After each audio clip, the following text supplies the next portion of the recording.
2018ला शासन निर्णय निघाला 1% आरक्षण। ते अंधाराचे जाळे झाले मोकळे आकाश, दरी खोऱ्यातून वाहे एक प्रकाश प्रकाश।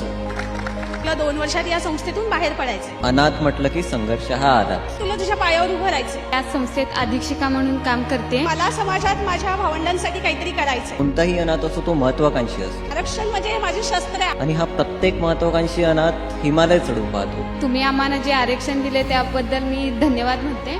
काल त्यांच्या ताटात भाकरी होती, आज माझ्या ताटात 30 भाकरी आहे। काल त्यांच्या हातात नोकरी होती, आज ती नोकरी माझ्या हातात आहे। आपली आयडेंटिटी लपवून जगावं लागतं, पण ही भाकरी, ही नोकरी, ही सहज मिळालेली देणगी नव्हती। नशिबाच्या पलीकडे जाऊन आमच्यासाठी घेतलेला तुम्ही हा एक निर्णय, एक संवेदना आणि एक मनापासून केलेला प्रयत्न, ज्यांनी आज आमचं हे आयुष्य बदललंय। सर, खूप खूप आभार, खूप खूप धन्यवाद।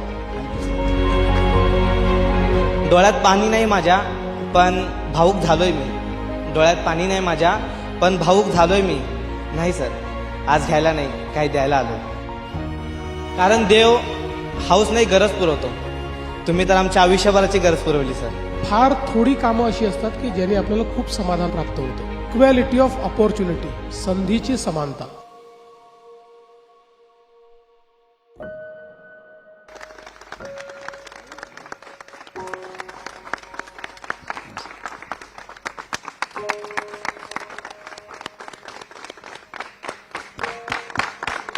आज जे आपण सर्वजण जमलेलो आहोत याची आपल्याला कल्पना आहे की 2018ला शासन निर्णय निघाला 1% आरक्षण, आणि त्या 1% आरक्षणाच्या माध्यमातून 862 मुलं शासनाच्या विविध सेवेमध्ये दाखल झालेले आहेत।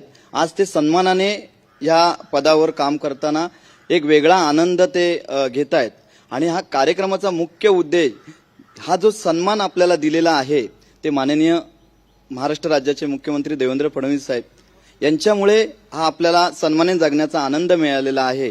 तर मी सोनाली साळुंके, काजल पाटील, अमित वासनिक आणि सूर्यकांत पाटील यांना विनंती करतो की सरांचा त्यांनी सत्कार करायचा। एक भावनिक क्षण आहे की ज्यांनी आम्हाला आधार दिला, त्या आपल्या वडिलांसारखे आपले लाडके मुख्यमंत्री यांचं आपण स्वागत करतोय। त्यानंतर आमची एक सहकारी आहे काजल पाटील, ती स्वतः चित्रकार आहे। तिने साहेबांचं एक उत्तम प्रकारे चित्र काढलेलं आहे।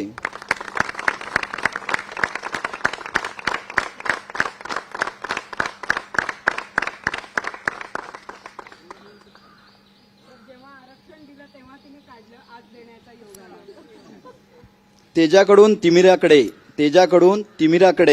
हा जो राज्यातील अनाथ मुलांचा प्रवास आहे, त्याबाबत मी थोडं माननीय मुख्यमंत्री साहेबांना सांगू इच्छितो की क्लास 1 4 अधिकारी झाले, क्लास 2 64 अधिकारी झाले, क्लास 3 768 अधिकारी झाले, क्लास 4 14 अधिकारी झाले। असे 2018 ते 2025 या कालावधीमध्ये एकूण टोटल 862 मुलं ही शासनाच्या सेवेमध्ये आहेत। त्याचबरोबर शैक्षणिक आलेख देखील या अनुषंगाने मी सांगू इच्छितो। आतापर्यंत 11,200 अनाथ प्रमाणपत्र महाराष्ट्रामध्ये वितरित झालेले आहे। ज्या मुलांना ऍडमिशन भेटत नाही, ज्या मुलांना चांगल्या कॉलेजमध्ये ऍडमिशन भेटत नाही, हे माझे सर्व भावंड आज सन्मानाने 7 डॉक्टरचं शिक्षण घेत आहेत, 13 ॲडव्होकेटचं शिक्षण घेत आहेत, इंजिनियर 47 आहेत, MBAला 17 मुलं आहेत, PhD साठी 5 मुलं आहेत, ऑदर शिक्षण घेत आहेत 410 मुलं, आणि त्याच्यानंतर सेट पास झालेले 37 मुलं आहेत। एकूण टोटल 11,200 अनाथ प्रमाणपत्र वितरित झालेली आहेत। यामध्ये संस्थात्मक मुलं जी बालगृहामध्ये शिकलेली आहेत त्यांचे 2,090 प्रमाणपत्र वितरित झाले, आणि संस्थाबाह्य आहेत त्यांना 9,110 अनाथ प्रमाणपत्र वितरित झालेलं आहे। हा जो क्षण आहे आपल्या सर्वांसाठी, हा एक स्फूर्तिदायक एक ते आता आपल्या सर्वांच्या अनुभवातून आपल्याला सरांच्याही लक्षात येईल। तर मी या ठिकाणी या अनुषंगाने मनोगत व्यक्त करण्यासाठी विनंती करतोय। नारायण निंगळे हा 1% आरक्षणातला पहिला लाभार्थी आहे, जो फॉरेस्ट अधिकारी आहे, क्लास 1 अधिकारी आहे, तर त्याला मनोगत व्यक्त करायचं। शुभ सकाळ सर। माझं नाव नारायण दत्ता इंगळे. मी सध्या महाराष्ट्र वनसेवेमध्ये वनपरिक्षेत्र अधिकारी म्हणून कार्यरत आहे. सर, आपण ज्या जिल्ह्याचं पालकत्व घेतलेलं आहे तेथील आहेरी तालुका हा माझ्याकडे दिलेला आहे. आणि सर, सांगायचं तात्पर्य म्हणजे मी एक कवितेपासून सुरुवात करतो. सुधीर मोघेंची एक कविता आहे की फिटे अंधाराचे जाळे झाले मोकळे आकाश, दरी खोऱ्यातून वाहे एक प्रकाश प्रकाश. वर्षानुवर्षे जवळपास 75 वर्षे आपण क्रॉस केलेलं होतं आपल्या स्वातंत्र्य होऊन, परंतु असं देशामध्ये कुठल्याही एका स्टेटनं जे इनिशिएटिव्ह घ्यायला पाहिजे होतं, जे सर्वात वंचित घटक म्हणून जो ओळखला जातो, जो बरेच समाजामध्ये आज आपण पाहतोय की आरक्षणासाठी जे बरेचसे काही मोर्चे निघत आहेत, बरेचसे कॉम्पिटिशन आहे की त्याचबरोबर त्या रिवोट्स होत आहेत. परंतु एक असं आपलं स्टेट आहे महाराष्ट्र स्टेट की ज्या महाराष्ट्र स्टेटमध्ये आपल्या राज्यामध्ये की कुठल्याही प्रकारचा म्हणजे आवाज येत नाही किंवा माझे हक्क काय आहेत ह्याबाबत कुणाला कोणताही एक जो मागासलेला घटकामध्ये पण मागासलेला घटक, जसे आपण समांतर आणि सामाजिक आरक्षण दिलेलं आहे त्याच्यामध्ये पण कॉम्पिटिशन करू शकत नाही असा एक घटक म्हणजे सर अनाथ घटक होता आणि तो सर्व दुर्लक्षित घटक होता. अशा दुर्लक्षित घटकाला आपण एक कुठंतरी अंधारामध्ये चाचपटत असलेला तो त्याला आपण जसं मी कविताचं एक कडवं म्हणून दाखवलं तसं त्या पद्धतीनं आपण त्यांना प्रवाहात आणण्यासाठीचं 2 एप्रिल 2018 रोजी शिक्षण आणि नोकरीमध्ये आरक्षण दिलं.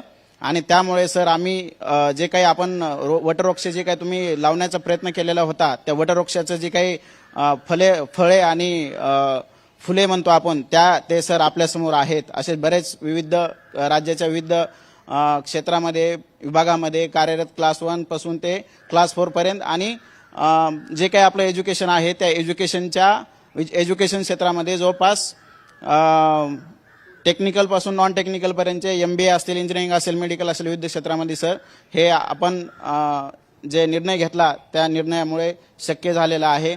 आणि त्याचबरोबर जे आम्हाला सतत मार्गदर्शन आणि आम्हाला या कार्यामध्ये वाहून घेणारे किंवा आमच्यासाठी धडपड करणारे मान्य श्रीकांतजी भारतीय सर, ज्यांना आम्ही लाडाने बाबा म्हणतो, असं नेतृत्व आणि आपण जे आमच्यासाठी निर्णय घेतलेला आहे हा निर्णय म्हणजे भारत देशामध्ये पहिलाच निर्णय होता. आणि त्या निर्णयामुळे आपल्या बरेचसे सर आपण निर्णय घेतल्याच्यानंतर बरेच राज्यातून अनुकरण केलं गेलं आणि आपल्या राज्यानंतर बऱ्याच 3 ते 4 राज्यांनी जवळपास आरक्षणाचा निर्णय घेतला सर. आणि हे सगळं शक्य होऊ शकलं सर एक संवेदनशील नेतृत्व म्हणून जे आपण विचार करतो ते आपल्या म्हणतात ना की कृतीतून दिसून आलेला आहे सर. आणि खरंच सर मी राज्यातल्या जे काही अनाथ बांधव आहेत त्यांच्या वतीनं मी आपले एक कृतज्ञता, जसं बाबांनी म्हणले होते की आपल्याला बऱ्याच दिवसापासून चालू होतं की साहेबांची कधीतरी आपल्याला एक सर्व अनाथ जे काही विविध पदावरती किंवा शैक्षणिक क्षेत्रामध्ये प्रावीण्य त्यांनी मिळवलेलं आहे अशा लोकांना कधीतरी एकत्र येऊन एक आपला घेतला पाहिजे, मेळावा घेतला पाहिजे. आणि सर खरंच आज आम्ही सर्वजण धन्य झालो आहोत. आणि मी तर त्याचबरोबर मला बोलण्याची संधी दिली त्याच्यासाठी तर मी अजून त्या स्वतःला एक अतिशय भाग्यवान समजतो सर. आणि खूप खूप धन्यवाद सर. आपण जे आम्हाला या जे कोणत्याही प्रकारचा आमचा अधिकार किंवा मतदानाचा ह्याच्याचा जे चाचपडत आम्ही फिरत होतो, जे बालगृहामध्ये वयाचे 18 वर्ष पूर्ण होईपर्यंत जे 4 भिंतीच्या आत राहिलेले असतात, ज्यांना कधीही समाजाचा गंध नसतो, परंतु अचानक बाहेर पडल्याच्यानंतर बऱ्याचदा आपण सोशल इन्व्हायरमेंटच्या संबंध किंवा त्यांच्याशी आपला संपर्क न आल्यामुळे बऱ्याचदा आपण इतर वाम मार्गाला जाणं किंवा शैक्षणिक प्रवाहामध्ये न येणं ह्या अशा जे बाबी आहेत ते आपण बऱ्याचदा हे करतो. तर हे जे आम्हाला आपण प्लॅटफॉर्म मिळवून दिला त्याबद्दल मी आपले सर्वांच्या वतीनं खूप खूप धन्यवाद मानतो सर. Thank you sir. त्यानंतर आपले सहकारी अश्विनी घाडी, जिचा जन्म बालगृहामध्ये झाला, तिचं शिक्षण बालगृहामध्ये झालं आणि आज ती समाज कल्याण अधिकारी म्हणून BMC मध्ये काम करते. नमस्कार, मी अश्विनी सागर घाडी. माझं जन्मस्थान मुंबई आणि मी मुंबई येथील श्री मानव सेवा संघ या संस्थेत वाढले. माझं 10वी पर्यंत शिक्षण संस्थेतच झालं. त्यानंतर पुढे त्यांनी मला 2 वर्षाची संधी दिली की तुला 2 वर्षात या संस्थेतून बाहेर पडायचे. आणि त्यावेळेस मनात अशी चिंता होती की मी जाणार कुठे, काय करणार. आणि त्यांनी एवढं सांगितलेलं की तुला असं काहीतरी करायचं की तुला तुझ्या पायावर उभं राहायचंय. त्यावेळेस मी निर्णय घेतला की ज्यावेळेस संस्थेमध्ये जे सोशल वर्कर होते त्यावेळेस ते आमच्याशी संवाद साधायचे आणि त्यांच्याकडे बघून मला एक इन्स्पिरेशन मिळालं की मला समाजात माझ्या भावंडांसाठी काहीतरी करायचंय. कारण या समाजात माझ्या संस्थेने मला जे काय वाढवलं ते त्यांनीच शिकवलं. आणि 12वी नंतर मी निर्णय घेतला की मला सोशल वर्क करायचंय. आणि मी कॉलेज शिकत असताना अचानक आपल्या पेपरमध्ये वाचलं की 2016ला मी MSW करत होते, समाजसेविकेचं शिक्षण घेत होते. त्यावेळेस मी पेपरमध्ये वाचलं की आपली एक ताई अमृताताई, तिचा मी लेख वाचला की MPSC परीक्षेमधनं तिला कमी 1 मार्कामुळे ती बाहेर पडली. त्यावेळेस मला म्हणजे मी स्तब्ध झाले ते वाचून की हे खरंय की खोटंय, आमच्यासाठी आरक्षण कोणी उभं करतंय का, हे म्हणजे मला अपेक्षाच नव्हती की मी या समाजात शासकीय सेवेत नोकरीला लागेल. आणि 2018ला माननीय साहेबांनी आपले आरक्षण पास केलं. त्यावेळेस मला असं वाटलं की माझ्याकडे मोठं शस्त्र आलंय. आरक्षण म्हणजे माझे शस्त्र आहे, आपल्या सर्वांचं शस्त्र आहे की आपण त्या आरक्षणामार्फत पुढे जाऊ शकतो. आणि आज त्या आरक्षणामधून मी बृहन्मुंबई महानगरपालिका येथे समाज विकास अधिकारी या पदावर ऑर्थोपेडिक विभागात रुग्णांची सेवा करते. पण या विभागात लागण्याआधी माझे लाडके बाबा माननीय श्रीकांत भारतीय सरांनी मला तर्पण फाउंडेशनमध्ये 3 वर्षाची नोकरी करण्याची संधी दिली आणि अनाथांसोबत जे काही त्यांचे प्रॉब्लेम्स होते ते सॉल्व्ह करण्याची संधी दिली.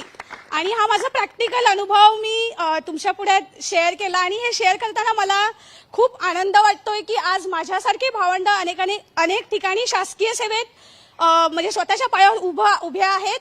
आणि साहेब, आपण आम्हाला या समाजात एक अस्तित्व मिळवून दिलं आणि आमच्या हक्काचं जे काही आरक्षण आहे हे शस्त्र आम्हाला दिलं आणि आमच्या पाठीशी ढाल म्हणून तुम्ही उभे राहिलात, त्याबद्दल आम्ही तुमचे सर्वांचे आभारी.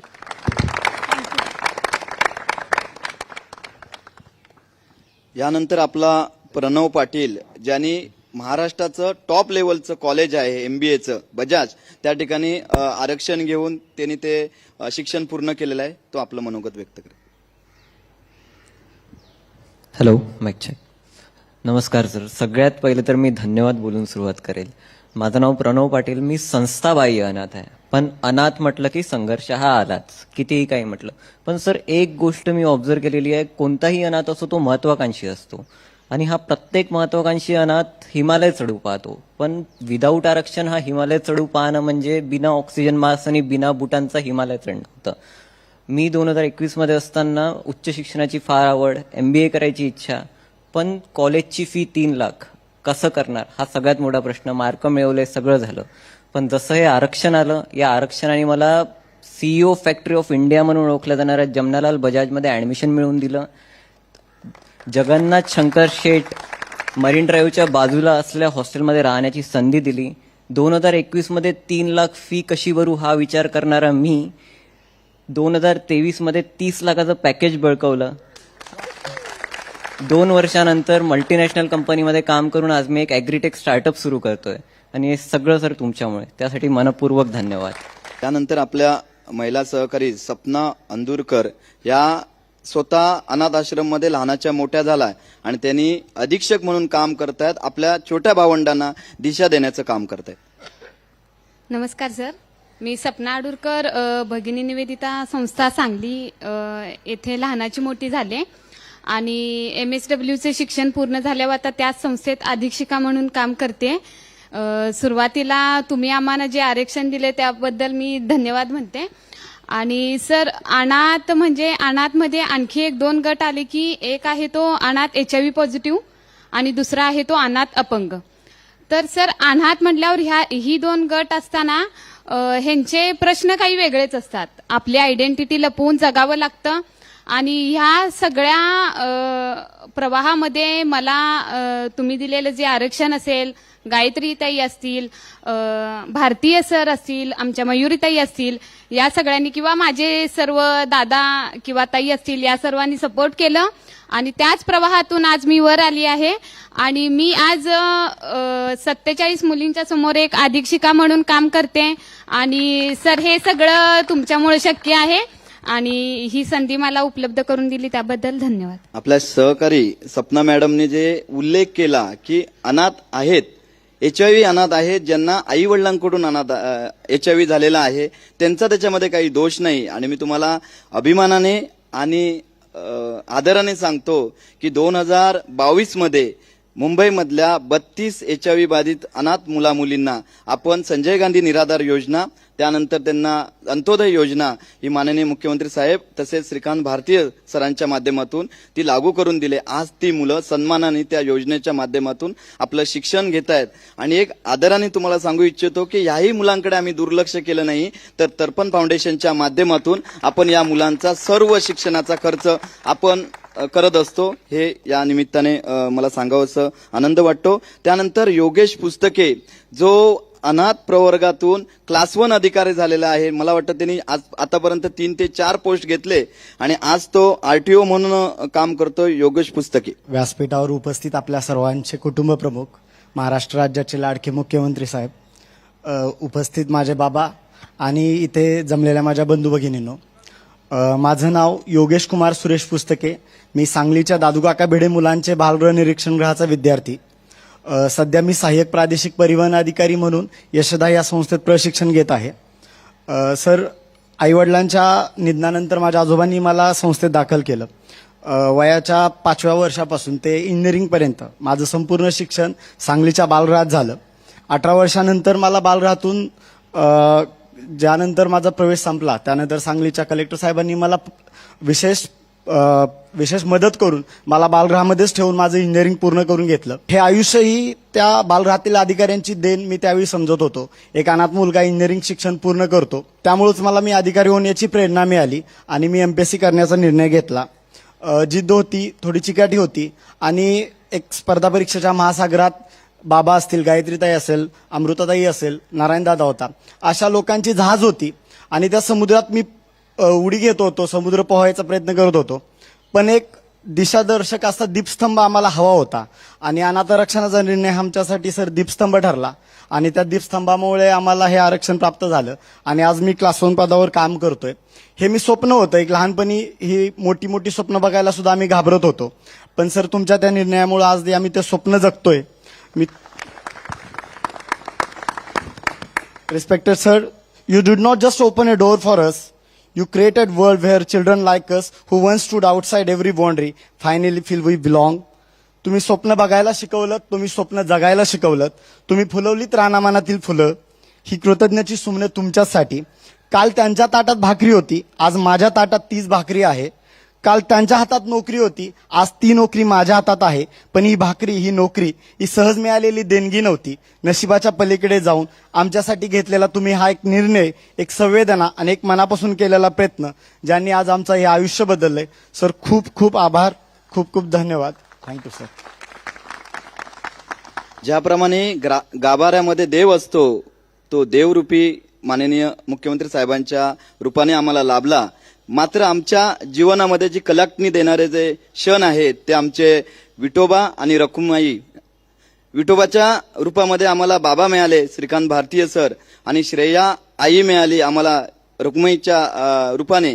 मी आज सन्मानाने सांगू इच्छितो, अभिमानाने सांगू इच्छितो, त्यांनी फक्त आम्हाला शिक्षण न देता त्यांनी मानवतेचा धडा आम्हाला दिलेला आहे आणि तो मानवतेचा धडा घेऊन माझे सहकारी शासनाच्या प्रशासनामध्ये काम करतात.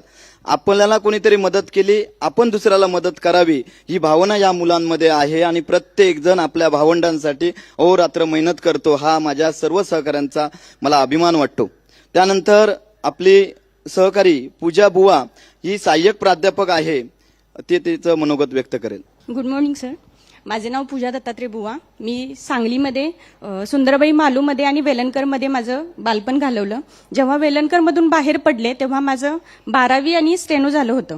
त्यानंतर असा प्रश्न होता की आता जायचं कुठं. पण तिथंच म्हणजे माझे मोठे चुलते होते, त्यांनी मला घरी नेलं आणि त्यानंतर मी एका कॉलेजमध्ये क्लार्कचं काम करत करत माझं BA, MA, BEd असं शिक्षण घेतलं आणि लास्ट इयरला मी सेट परीक्षा क्वालिफाय झाली. आणि त्याच वर्षी ज्या कॉलेजमध्ये मी क्लार्क म्हणून काम करत होते तिथं सहाय्यक प्राध्यापक म्हणून काम करायला लागले. आणि सर हे फक्त तुमच्यामुळे होऊ शकलं. अनाथ मुलांना आता दादा म्हणाला तसं मोठी स्वप्न बघता येत नव्हती, म्हणजे जरी बघितली तरी ती पूर्ण होतील की नाही ह्याची गॅरंटी नव्हती. आणि जरी आम्ही स्वप्न लहानपणी बघितली असली तरी ती सगळी ब्लॅक अँड व्हाईट होती. पण तुमच्या आरक्षणाच्या या निर्णयामुळे आमची जी काही स्वप्न आहेत त्या स्वप्नांना सुंदर रंग मिळाले आहेत सर. त्यामुळे तुमचे खूप खूप आभार. आणि आम्हाला तुमचे आभार मानण्यासाठी इथं बोलवलं त्याबद्दल आयोजकांचे मी खूप आभार मानते आणि माझे 2 शब्द संपवते. धन्यवाद. ह्या भावना ह्या आपल्या आतून आलेल्या भावना आहेत. पण याच निमित्ताने महाराष्ट्राचे मुख्यमंत्री देवेंद्र फडणवीस साहेबांना सांगू इच्छितो की या सगळ्या प्रवासामध्ये ज्यांनी शिक्षणासाठी आम्हाला अहोरात्र मेहनत करून आमची फी भरली, त्याचबरोबर आज जे 1% आरक्षण असेल, मोफत शिक्षणाचा GR असेल, त्यानंतर रेशन कार्ड संदर्भात GR असेल, त्यानंतर HIV बाधित मुलांना संजय गांधी निराधार योजना असेल, मुख्यमंत्री सहायता निधीच्या माध्यमातून अनाथ मुलांना ऑपरेशनसाठी मदत असेल, यासाठी अहोरात्र आमच्या बाबांबरोबर भांडणारे हे माझे सगळे सहकारी आणि बाबांनी ती धुरा साहेबांपर्यंत पोहोचवली आणि त्या माध्यमातून हे निर्णय झाले. तर माझं एक मनापासून विनंती आहे की बाबांसाठी सगळ्यांनी एकदा टाळ्या वाजवा. त्यानंतर हा जो विनायक आहे, मी तुम्हाला सरांनाही सांगायला आनंद वाटेल, आम्ही कधी फक्त केस कापतात एवढंच माहीत होतं, पण त्या केस कापायची फी 3.5 लाख रुपये असते ही मला माहीत नव्हतं. असाच आमचा एक सर्वांचा लाडका विनायक विश्वकर्मा, जो एकदा असाच तर्पणच्या ऑफिसमध्ये आला आणि म्हणाला की दादा आणि बाबा आम्हाला लॅक्मी कोर्स करायचा आहे. मला वाटलं की काहीतरी फी एकदम, एक लॅक्मी म्हणजे केस कापायचा कोर्स आहे, एक साधारण 15,000 रुपये फी असेल. म्हटलं ठीक आहे आपण भरू म्हणून. ज्यावेळी लॅक्मीमध्ये आम्ही गेलो, विचारणा केली, त्यावेळी कळालं की 3.5 लाख रुपये त्याची फी आहे आणि तिची 3.5 लाख रुपये फी भरून आज तो लॅक्मीच्या माध्यमातून आताचा स्वतःचा व्यवसाय करतोय. तो एक सुंदर कवी आहे आणि सरांसाठी त्यांनी कविता लिहिलेली आहे, ती सादर करावी त्यांनी. नमस्कार, मी विनायक विश्वकर्मा. मी भटके विमुक्त संघाचे शाळा आहे. फर्स्ट टाइम मी सरांना तिथंच पाहिलं होता. माझ्या कवितेचं एक शीर्षक आहे की सर आज घ्यायला नाही काही द्यायला आलोय. सर तुम्ही संधी दिली, आज स्वावलंबी झालोय. तुम्ही आरक्षण दिलं, आज दारिद्र्यातून बाहेर आलोय. खोटे मोठे कौतुक नाही सर, मनातली प्रतिमा दाखवायला आलोय. खोटे मोठे कौतुक नाही सर, मनातली प्रतिमा दाखवायला आलोय. आज घ्यायला नाही सर काही द्यायला आलोय. सर नव्हतं घर, नव्हतं दार, नव्हता कोणाचा आधार. तुम्ही जेव्हा मुख्यमंत्री झालात तेव्हा आमचं झालं उद्धार. डोळ्यात पाणी नाही माझ्या पण भाऊक झालोय मी. डोळ्यात पाणी नाही माझ्या पण भाऊक झालोय मी. नाही सर आज घ्यायला नाही काही द्यायला आलोय. तुम्ही मुख्यमंत्री महाराष्ट्राचे सर, पण आम्ही देवा भाऊच म्हणणार. तुम्ही मुख्यमंत्री महाराष्ट्राचे सर, पण आम्ही देवा भाऊच म्हणणार. मुख्यमंत्री म्हणून आदर तर करणारच, पण तुम्हाला मनाच्या देवळात ठेवणार सर. कारण देव हाऊस नाही गरज पुरवतो. तुम्ही तर आमच्या आयुष्यभराची गरज पुरवली सर. आज खिसे खाली आहेत माझे पण शब्दांनी पुजायला आलोय सर. आज खिसे खाली आहेत माझे पण शब्दांनी पुजायला आलोय सर. आज घ्यायला नाही सर काही द्यायला आलोय सर. वस्तुरूप भेट नाही पण मनातून आभार मांडायचंय. वस्तुरूप भेट नाही पण मनातून आभार मांडायचंय. तुम्ही आमच्यासाठी जे काही केलं त्याबद्दल धन्यवाद सांगायचंय. तुम्ही दिलेल्या संधीचं आम्ही नक्की सोनं करू सर. तुम्ही दिलेल्या संधीचं आम्ही नक्की सोनं करू सर. आणि हा शब्दच आज द्यायला आलोय. आज घ्यायला नाही सर आज द्यायला आलोय सर. आज घ्यायला नाही सर आज द्यायला आलोय सर. सरांना मी पहिल्यांदा पाहिलं होतं आमच्या भटके विमुक्तच्या शाळेत, तुळजापूरला एमगरवाडी शाळा आहे सर. तिथं तुम्ही माननीय श्री नितीन गडकरी सर आणि तेव्हाचे सरकार्यवाह भैयाजी जोशी सर, आणि तेव्हा सरांचा परिचय त्या कार्यक्रमात मीच करून दिला होता. त्याच्यामुळे आज मला पुन्हा सरांना भेटायची संधी भेटली सर. आम्हाला आरक्षण दिल्याबद्दल सर खरंच खूप मनातून धन्यवाद. सरांना मला सांगायला आवडेल की हा संघर्ष या मुलांच्या जीवनामध्ये पावलोपावली होता आणि आज तो संघर्ष आपल्या रूपाने संपण्याच्या दिशेकडे आलेला आहे. ही सगळी माझी भावंड, छोटी मोठी भावंड, ही दुसऱ्याचा आता आधार बनायला लागलेली आहेत. समाजाचं दायित्व म्हणून त्यांच्यामध्ये जी मानवता आहे ती आज श्रीकांत भारती सर आणि श्रेयाताईंच्या माध्यमातून आणि आपल्या मार्गदर्शनाखालून रुजत आहे. आणि ही मुलं हे समाजाचा एक आधार बनण्याचा प्रयत्न करतो.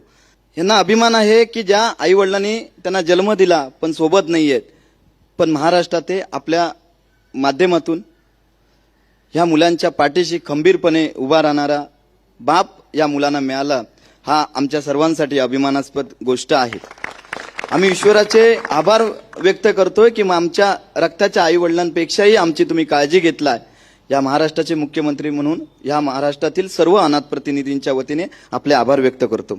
यानंतर प्रमुख पाहुणे सरांचं मनोगत. पहिल्यांदा तर जीवनात पहिल्यांदाच असा प्रश्न पडलाय की आज काय बोललं पाहिजे. अनेक वेळा आपण निशब्द होतो, तसं निशब्द भाव हा खूप बोलणारा असतो, तसा निशब्द भाव माझ्या मनामध्ये जागृत झालाय. आज खरं म्हणजे तसा आमच्याकरता एक अतिशय महत्त्वाचा दिवस याही करता आहे की मी शपथ घेतल्यानंतर आज 1 वर्ष पूर्ण होत आहे. त्यामुळे नवीन सरकारमध्ये आता 1 वर्ष पूर्ण करून आज आता 2ऱ्या वर्षामध्ये आम्ही पदार्पण करतो. पण मला असं वाटतं की आपण ज्यावेळेस एखादं काम करतो, एखाद्या पदावर असतो, त्यावेळी त्या पदावर काम करताना आपण निर्णय घेत असतो, काही कामं करत असतो, पण फार थोडी कामं अशी असतात की ज्याने आपल्याला खूप समाधान प्राप्त होतं. कारण ज्याला आपण रिअल ट्रान्सफॉर्मेशन म्हणतो, असं काही प्रत्येक निर्णयाने होत नसतं. अनेक वेळा आपण काही मोठी कामं करतो, एखादं इन्फ्रास्ट्रक्चरचं मोठं काम करतो, पाहून आपल्याला समाधान वाटतं. पण काही गोष्टी अशा असतात की ज्या जन्मभर आपल्या मनाला समाधान देतात. आणि मला आजही आठवतं की ज्यावेळी आमचे सहकारी श्रीकांतजी भारतीय हे माझ्याकडे आले आणि त्यांनी मला अनाथांचा सगळा जो काही हा प्रश्न आहे हा समजावून सांगितला की 18व्या वर्षी बाहेर पडावं लागतं, पुढे अनेक वेळा कुठले सर्टिफिकेट्स नसतात, अडचणी असतात, शिक्षणामध्ये अडचणी असतात, आणि म्हणून याला काहीतरी आपण प्रयत्न केला पाहिजे, मार्ग काढला पाहिजे. आणि आम्ही चर्चा केली आणि ही चांगली सूचना त्यांनी आणि श्रेया वहिनींनी दिली की आपण जर अनाथांकरता आरक्षण ठेवू शकलो तर त्याचा एक मोठा फायदा आपल्याला निश्चितपणे मिळू शकेल. आणि आपल्या सगळ्यांना माहिती आहे की ज्यावेळेस आपलं संविधान भारतरत्न डॉक्टर बाबासाहेब आंबेडकरांनी तयार केलं, त्यावेळी त्या संविधानामध्ये त्यांनी एक तत्व टाकलं, इक्वॅलिटी ऑफ ऑपॉर्च्युनिटी, संधीची समानता. संधीची समानता ही तेव्हाच मिळू शकते ज्यावेळी सामाजिक, आर्थिक, कौटुंबिक अशा प्रकारच्या प्रत्येक स्तरावर एक न्यूनतम अशा प्रकारची समानता असेल. पण आपण पाहतो की सामाजिक आरक्षण जे आपण दिलं त्याचे कारण हेच होतं की जर वर्षानुवर्ष एखाद्या समाजावर अन्याय झाला असेल आणि त्या समाजातलं मागासलेपण असेल तर तो समाज संधीच्या समानतेमध्ये ज्यांच्यावर कुठलाही अन्याय झालेला नाही किंवा ज्यांना सातत्याने मिळत आलेला आहे त्यांच्यासोबत कधीच कॉम्पीट करू शकणार नाही किंवा कॉम्पिटिशनमध्ये कुठेतरी तो मागे राहील. आणि म्हणून हे तत्व आरक्षणाचं हे भारतरत्न डॉक्टर बाबासाहेब आंबेडकरांनी आपल्या संविधानात आणलं. आणि आज आपण पाहतोय की त्याच्यामुळे समाज समतेकडे चाललेला आहे. समाजामध्ये एक मोठं परिवर्तन आपल्याला त्याच्यामुळे होताना पाहायला मिळतंय.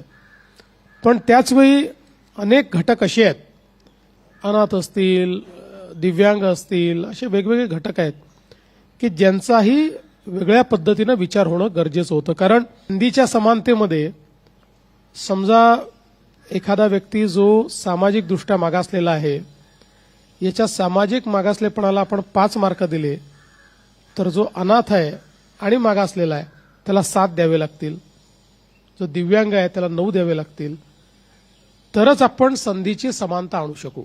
आणि म्हणून हेच तत्व स्वीकारून आपण एक समांतर आरक्षणाची या ठिकाणी व्यवस्था केली आणि 1% हे आरक्षण दिलं. हे आरक्षण देताना खरं म्हणजे या गोष्टीचं समाधान होतं की आपण एक चांगलं कार्य करतो, पण त्याचा नेमका काय परिणाम होणार आहे त्याची जाणीव कदाचित श्रीकांतजींना असेल, पण मला नव्हती की बाबा इतका चांगला परिणाम त्याचा होऊ शकतो. आणि नुसतं आरक्षणच नाही तर ही सगळी जी टीम आहे, तुमच्यातलेच अनेक आपले कार्यकर्ते आहेत, पोरं आहेत, सगळे मुली आहेत, यांनी सगळ्यांनी याच्यामध्ये खूप मोठी जनजागृती केली, लोकांपर्यंत पोचून आपल्या अनाथ मुलांपर्यंत पोचून त्या संदर्भातली माहिती सगळी दिली. आणि त्यातनं मला असं वाटतं की एक सकारात्मक असं आंदोलन उभं राहिलं. आणि आज मला अतिशय आनंद आहे की 800 पेक्षा जास्त लोक शासकीय नोकरीमध्ये या ठिकाणी लागलेले आहेत. आणि मी असं म्हणेन की शेवटी एखादा माणूस जगतो 60 वर्ष, 70 वर्ष, फार झालं तर 80, 85, 90 वर्ष जगतो. त्याच्यानंतर माणूस निघून गेल्यानंतर माणसाची आठवण फार काळ राहत नाही. माणसाची आठवण ही घरच्यांना, कदाचित त्यांच्या मुलांना त्यांच्या जीवनापर्यंत राहते, त्यांच्या मुलांना काही वर्ष राहते, त्याच्यापेक्षा जास्त माणसाची आठवण राहत नाही. आठवण जी राहते ती त्या व्यक्तीने केलेल्या कार्याची राहते. आणि मला असं वाटतं की कार्यरूपी आपली लिगसी तयार करणं हे सगळ्यात महत्त्वाचं असतं. आजही आपण पाहू शकतो की त्या ठिकाणी 17व्या शतकामध्ये छत्रपती शिवरायांनी आपल्याला स्वराज्य दिलं. त्या स्वराज्याचं महत्त्व असं होतं की आज 400 वर्ष झाले तरीही छत्रपती शिवराय हे आपल्याकरता आपलं आराध्य दैवत आहेत. आणि अजून 500 वर्ष जातील, 1000 वर्ष जातील तरीही छत्रपतींना आपण विसरू शकणार नाही, कारण त्यांनी दिलेली दिशा, त्यांनी केलेलं कार्य, त्यांनी दिलेला विचार, यामुळेच आपण सगळे आहोत. नाहीतर आपलं अस्तित्व वेगळं राहिलं असतं. आणि म्हणून व्यक्ती हा नावापेक्षा त्याच्या कार्याने अधिक जिवंत राहतो. भारतरत्न डॉक्टर बाबासाहेब आंबेडकर हे त्यांनी दिलेल्या संविधानामुळे जोपर्यंत भारत देश आहे तोपर्यंत बाबासाहेबांचं नाव हे कोण विसरणार नाही. आणि म्हणून सगळेच काही महाराजांच्या स्तरावर किंवा बाबासाहेबांच्या स्तरावर काम करू शकत नाही, पण ज्या क्षेत्रात आपण काम करतो, जे काम आपण करतो, यामध्ये आपण एक लॉंग लास्टिंग लिगसी काय तयार करू शकतो याचा नेहमी विचार केला पाहिजे. आपल्या कार्यातनं आपलं काम लोक लक्षात ठेवतील. आपण अधिकारी आहोत. आजही आपण जर बघितलं तर एखादा अधिकारी ज्यावेळेस एखादं काम करतो, लोक वर्षानुवर्ष नाव घेतात. प्रत्येक शहरामध्ये काही अधिकारी असे असतात की ज्यांनी 40 वर्षापूर्वी काम केलं, 50 वर्षापूर्वी काम केलं. लोक म्हणतात त्यांच्यासारखं काम केलं पाहिजे. हा व्यक्ती जो करून गेला ना, हे कोणीच नाही केलं आमच्याकडे. ही त्या व्यक्तीची आठवण नसते, ते त्याच्या कामाची आठवण असते. आणि म्हणून मला असं वाटतं की आज मला या गोष्टीचं समाधान आहे की हा एक निर्णय जो सरकार म्हणून घेण्याची संधी मिळाली आणि हा निर्णय आम्ही घेतला, त्यामुळे आज काही लोकांच्या जीवनात का होईना आपण एक सकारात्मक परिवर्तन करू शकलो. आणि शेवटी मी नेहमी असं म्हणतो की माझ्याकरता राजकारण हे सामाजिक आर्थिक परिवर्तनाचं उपकरण आहे. सोशिओ इकॉनॉमिक चेंज हे करण्याकरता राजकीय व्यवस्थेचा उपयोग करायचा. आणि त्याच विचारांमध्ये मला असं वाटतं की हा जो काही अनाथ आरक्षणाचा विचार आपण केला, आज मला त्याचा अतिशय आनंद आहे. आणि खरं म्हणजे आपल्या सगळ्यांमध्ये कर्तृत्व होतं, सगळ्यांच्या जीवनामध्ये संघर्षातनं वर येत असताना त्या ठिकाणी काही ना काही करण्याचं स्वप्न होतं. त्याला थोडीशी मदत करण्याची आवश्यकता होती. ती मदत या आरक्षणामुळे झाली. आणि म्हणून जी काही आपली क्षमता होती त्या क्षमतेत जो काही एक छोटासा आपल्याला आधार पाहिजे होता, तो आधार म्हणून हे आरक्षण या ठिकाणी झालं. आणि मला आनंद आहे की त्यामुळे आज तुमच्यासारखे अनेक रोल मॉडेल या ठिकाणी तयार झाले. समाजामध्ये संघर्षाची गाथा ही जोपर्यंत पुढच्या पिढींना कळत नाही तोपर्यंत समाजात उत्तरदायित्व तयार होत नाही. अनेक वेळा सगळ्या गोष्टी मिळत गेल्या तर त्या गोष्टींचं महत्त्व देखील वाटत नाही.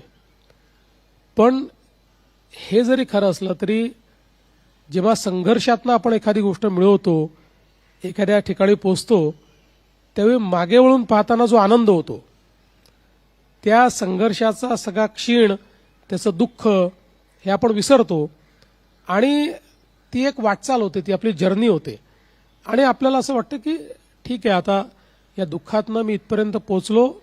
त्या कर्तृत्वाने आपल्याला जी काही एक उभारी मिळते, त्या कर्तृत्वाने आपल्याला जी काही एक स्ट्रेंथ मिळते, त्यातनं अजून चांगलं करण्याची एक इच्छा आपल्या मनामध्ये उत्पन्न होते. मला या गोष्टीचा आनंद आहे की जे सगळे या ठिकाणी व्यक्त झाले, काही व्यक्त होऊ शकले नाहीत सगळे वेळेच्या अभावी, पण त्या सगळ्यांच्या मनामध्ये याची जाणीव आहे की समाजाकरता आपण काहीतरी केलं पाहिजे. हे अत्यंत महत्वाचं आहे. कारण शेवटी आपण जर बघितलं तर तो अनाथ व्यक्ती असो, सनाथ व्यक्ती असो, अगदी श्रीमंतात श्रीमंत असो, गरीबात गरीब असो, त्याच्या जीवनामध्ये त्याने विचार केला तर तो जे काही करतो ते समाजाने उभं केलेल्या व्यवस्थेतनंच करतो. कोणीतरी समाजातला शाळा उभी करतो म्हणून आपल्याला शिकायला मिळतं, कोणीतरी समाजामध्ये व्यवस्था उभी करतं म्हणून त्याचा फायदा आपल्याला मिळतो, किंवा समाजाच्याच माध्यमातून तयार झालेलं सरकार असतं म्हणून आपल्याला नोकरीची संधी मिळते, सेवेची संधी मिळते. समाजातल्या कोणीतरी उद्योग उभा केला असतो म्हणून आपल्याला त्याच्यामध्ये काम करण्याची एक संधी मिळते. समाजाच्याच व्यवस्थेतनं उभ्या झालेल्या बँका असतात किंवा वित्तीय संस्था असतात म्हणून कर्ज घेऊन कोणाला व्यापार करता येतो. आणि म्हणून आपण विचार केला तर आपल्या जन्मापासून मृत्यूपर्यंत समाजाने तयार केलेली व्यवस्था हीच आपल्याला जगवते. ती व्यवस्थाच आपल्या जीवनात सुखदुःखामध्ये आपल्या सोबत असते. हॉस्पिटलची आवश्यकता पडली तरी तीच व्यवस्था आहे, शाळेची आवश्यकता पडली तरी तीच व्यवस्था आहे.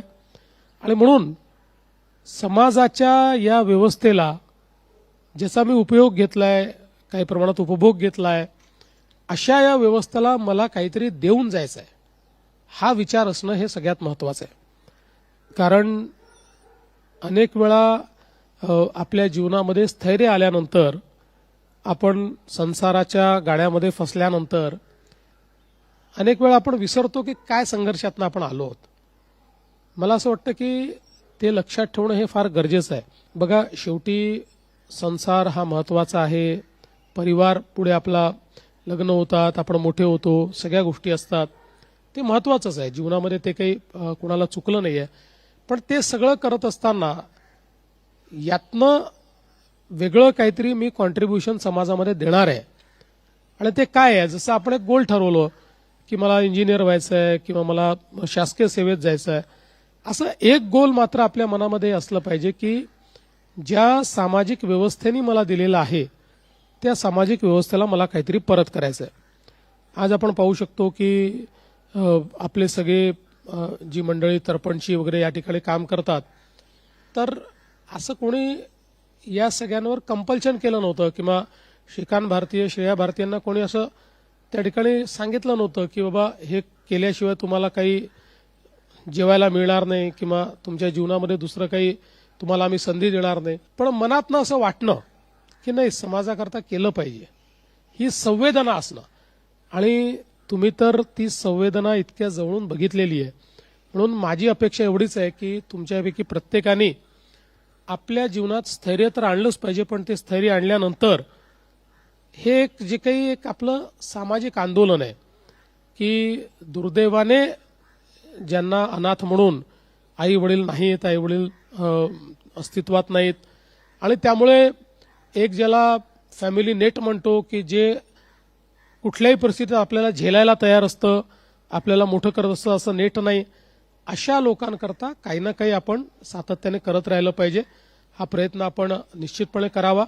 आणि दुसरं असं आहे की आपण त्यातनं गेल्यामुळे ती संवेदना आपल्याला समजते, त्यामुळे ती संवेदना ही सहवेदना कशी होईल असा प्रयत्न आपण सगळ्यांनी करावा, अशी माझी आपल्याला विनंती आहे. मला आज खूप आनंद झाला. आज मला असं वाटतं की 1 वर्ष पूर्तीच्या दिवशी याच्यापेक्षा सुंदर कार्यक्रम काय झाला असता. त्यामुळे तुम्ही सगळे माझ्या बृहत परिवारातले सगळे लोक आज या ठिकाणी एकत्रित आला, म्हणून तुमचं या घरी देखील मी खूप खूप स्वागत करतो. आणि पुढेही अशाच प्रकारे आपण कुठे ना कुठे भेटत राहू. त्यावेळी मला अतिशय आनंद वाटेल तुमची अधिक प्रगती झालेली पाहताना. त्यामुळे कोणीही आता थांबू नका. जिथे पोचलो आहे तिथे थांबून चालत नाही. जीवनामध्ये त्याच्यापेक्षा पुढेच जावं लागतं. त्या पुढे जाण्याचा प्रयत्न करा. आणि मगाशी त्यांनी कवितेतनं जे सांगितलं, तुम्ही मागायला तर आलाच नव्हतात, पण तुम्ही ज्या भावना या ठिकाणी देऊन जातात त्या लाख मोलाच्या भावना या मला श्रीमंत करून गेल्या. एवढंच सांगतो. खूप खूप धन्यवाद. या ठिकाणी साहेबांनी आणि आपल्या वडीलधारांनी जो आपल्याला संदेश दिला आहे की माझी मानवता मी कधी सोडणार नाही, मी समाजाचं देणं लागतो, ते नेहमीच मी कितीही मोठा झालो तरी ते मी समाजाचं देणं फेडण्याचं ऋण आणि हे नम्रपणे करेन, हा जो विश्वास आहे हा प्रत्येक जण या ठिकाणी वेगवेगळ्या पदांवर अधिकारी म्हणून काम करता आणि हा विश्वास आपल्या सर्वांच्या वतीने साहेबांना द्यावा. त्याचबरोबर मी साहेबांना सांगायलाही आनंद वाटेल, बाबांच्या माध्यमातून आणि आईच्या माध्यमातून ही जी मुलं बसलेली आहेत त्यांच्यावर अंकुश त्यांचा आहे. त्यांनी प्रत्येकाला जिल्हा वाटून दिलेला आहे आणि एकूण महाराष्ट्राच्या 36 जिल्ह्यामध्ये 422 बालगृह आहेत आणि प्रत्येकाला जिल्हा वाटून दिलेला आणि त्या जिल्ह्यातील मुलांचं संगोपनाची जबाबदारी, त्यांना लागणाऱ्या अडचणी असतील काही असतील तर त्याची पूर्णपणे त्या अधिकाऱ्यांना हे दिलेलं आहे. म्हणजे तुम्ही शिकला, तुमच्या भावंडांसाठी तुम्ही करा. आणि दरवर्षी आमचा आलेख असतो की मी यावर्षी किती मुलांना मार्गदर्शन केलं, किती मुलांना शिक्षणाच्या प्रवाहामध्ये आणलं, बालगृहातील असतील, समाजातील अनाथ मुलं असतील. हाही एक असा आम्ही एक उपक्रम राबवलेला आहे. आणि या निमित्ताने अजून एक आमचं ठराविक आम्ही काही टीम मधले मेंबर आहेत त्यांचं एक ध्येय आहे की या महाराष्ट्राचं जे प्रशासन चालतं त्या प्रशासनामध्ये जो कलेक्टर आहे त्याचबरोबर माननीय पोलीस अधीक्षक आहे तो आपल्या बालगृहाचा व्हावा, यासाठी आम्ही सर्वजण आमच्या खिशातून त्या मुलाचं पूर्ण शिक्षणाची जबाबदारी देखील आम्ही घेतलेली आहे. जेणेकरून आमच्या बालगृहातून एखादा मुलगा कलेक्टर होईल हा आमचा अभिमान असेल, हा आमचा सर्वांचा प्रतिनिधित्व करेल. यानंतर मनोज पांचाळ सरांना मी आभार प्रदर्शन मानेल. तत्पूर्वी मी माननीय मुख्यमंत्री साहेबांना विनंती करतो की अनिल जाधव, तानाजी निर्मल, मनीषा शिंदे, पियुष चापले आणि निकिता अभंकर यांना बॅग देणं. तानाजी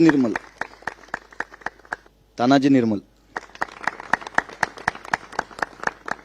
मनीषा शिंदे, पियुष चापले क्लास 1 अधिकारी आहे, प्रशासनामध्ये काम करतोय, सर्वात कमी वयाचा अधिकारी आहे. निकिता अभ्यंकर ह्या देखील प्रशासनामध्ये आहेत. यानंतर आभार प्रदर्शन मनोज दादा करेल. राज्याचे मुख्यमंत्री आदरणीय श्री देवेंद्र फडणवीस साहेब, ॲक्च्युली काल एका मुलाचा फोन आला होता, तेव्हा ते आम्ही काकांना भेटणार आहोत. मी म्हणलं अरे काका नाही मुख्यमंत्री आहे. अरे ते म्हणतात आपल्यासाठी एवढं सगळं काही करतात तर ते आपले नातेवाईकच आहेत ना. हां, कारण जो एक काका, एक मामा, एक वडील करू शकत नाही, वडील तर नाहीत आयुष्यात, पण जी व्यक्ती आपल्यासाठी एवढा सगळा मोठा निर्णय घेऊ शकतो, मी खरं तर आभार व्यक्त करणार नाही सर. मागे एका हॉटेलला मी जेवायला गेल्यावरती एक अनाथ मुलगा होता आणि मी जिथे कुठे गेल्यावरती त्याला विचारतो कुठे राहतो, काय करतो, काय काम करतो, आणि तो वयाने थोडासा मोठा होता. मी म्हटलं अरे आरक्षण आहे. तो बोलला दादा माझं वय संपलंय, आता मी काही करू शकत नाही. जो ग्रॅज्युएट मुलगा एका हॉटेलला वेटर म्हणून काम करत होता आणि आजही आपल्यामध्ये जी मुलं बसली आहेत, कोणी हॉटेलला वेटर म्हणून काम करायचं, कोणी सर्व्हिस सेंटरला काम करायचं, कोणी गाड्या धुण्याचं काम करायचं, वेगवेगळ्या मल्टिपल ठिकाणी ही छोटी छोटी कामं करत होती. पण ज्या वेळेस आरक्षण मिळालं त्यावेळेस ह्या मुलांच्या आयुष्यात एक वेगळा आनंद आला. आणि ज्या आयुष्याची शाश्वती नाही, ग्रॅज्युएशन झालं, 12वी झाली की आता याच्या पुढे आपल्याला करिअर नाही, कारण शिक्षण घेऊ शकत नाही, 3-3.5 लाख रुपये फीस, परत रिझर्वेशन नाही, त्यामुळे आता आमच्या आयुष्याची शाश्वतीच नाही, असे सगळे विद्यार्थी इथे आहेत. पण आपल्या एका माणुसकीच्या आणि संवेदनशील निर्णयामुळे आज जी मुलं हॉटेलला वेटर म्हणून काम करायची, जी मुलं सर्व्हिस सेंटरला काम करायची, काही मुलं तर अक्षरशः स्टेशनला झोपून त्यांनी शिक्षण घेतलेलं आहे. म्हणजे काही जणांना कसं, अरे मी एवढी मेहनत केली आहे पण माझ्या हातात काहीच मिळालं नाही, अरे मी एवढी धावपळ केली पण माझ्या हातात काहीच मिळालं नाही. आता ती प्रश्न मुलांपुढे नाहीत आणि ती आपण सगळ्यात मोठी शाश्वती दिली आहे. मी आभार म्हणणार नाही, कारण वडिलांना कधी आभार कोणतं पोरगं व्यक्त करत नाही, त्यामुळे मला आभार नाही. पण आपण दिलेल्या मार्गदर्शनात एक गोष्ट लक्षात आली की आपण जिथून आलोय आपल्याला तो रस्ता विसरायचा नाही. आणि एखादा रस्त्यात दगड आला तर तो दगड उचलून बाजूला ठेवलं तर मागचा व्यक्ती तो अडखळून पडणार नाही. त्याच्यामुळे यानंतर जी अनाथ मुलं येतील त्या मुलाला मेरिटमुळे प्रॉब्लेम नाही, त्याला आरक्षणाची गरजच नाही पडली पाहिजे. तो एवढा क्वालिटीचं शिक्षण घेतलं पाहिजे आणि तेवढ्या दमदारपणे त्याने स्वतःचा रिझल्ट आणला पाहिजे. अपंग असेल तर काही हरकत नाही, पण आज आपण अपंग नाही आहेत, आपल्याला एज्युकेशन कम्प्लीट मिळतंय, कम्प्लीट फ्री मिळतंय, राहण्याची सोय खाण्याची सोय बाबा करतात. ह्या सगळ्या गोष्टी आज आपल्याकडे आहेत आणि आज तुम्ही आम्हाला शाश्वत केलं एवढ्या वर्षामध्ये. आज आम्ही या समूहातर्फे मी आपल्याला शाश्वत करू इच्छितो की या पुढचे विद्यार्थी आपल्याला मेरिटमध्ये मिळतील, हे शाश्वत करू इच्छितो. आणि त्यासोबतच काही मुलांशी वगैरे बोलणं झालं. मी अभय बाबा आम्ही सगळे प्लॅनिंग करत होतो की 50 जणांनाच का आम्हाला भेटायचं आहे. आम्ही म्हणलं की साहेबांचा हा वर्षपूर्तीचा कार्यक्रमही आहे त्या दिवशी आणि खूप गर्दी झाली, खूप गोंधळ झाला तर सगळ्यांना इंटरॅक्ट करता येणार नाही. मग एकाने बोलला की आम्हाला साहेबांना आणि मोदीजींनाही भेटायचं आहे. तर मी म्हणलं की बाबा आपण बोलून बघूया. तर मुलांची एक इच्छा आहे की एकतर आपल्या समवेत मुलांना आपण एवढ्या 900 मुलांना एकत्र आणणं सध्याच्या याच्यात शक्य नव्हतं, पण तेवढ्या सर्व मुलांची इच्छा आहे की आपण त्यांना वेळ द्यावा आणि एक जमलंच तर दिल्लीला मोदी साहेबांची भेट करून द्यावी. आपण एवढा वेळ दिलात, मुलांच्या चेहऱ्यावरची वेगळा आनंद आहे. 2-3 दिवसापासून सतत फोनवर फोन चालू होते, काय करायचं, कुठे जायचं, कसं यायचं. आणि ती म्हणजे एखाद्या मुख्यमंत्र्याला भेटणं म्हणजे ते त्या क्लासचा व्यक्ती असायला पाहिजे. पण आज आमची मुलं या क्लासपासनं या क्लासपर्यंत पोहोचलेत आणि त्याच क्वालिटीनं आज आपल्याला इथे भेटायला आलेत. आपण वेळ दिलात, एवढा छान बहारदार कार्यक्रम झाला त्याबद्दल आपले मनापासून आभार.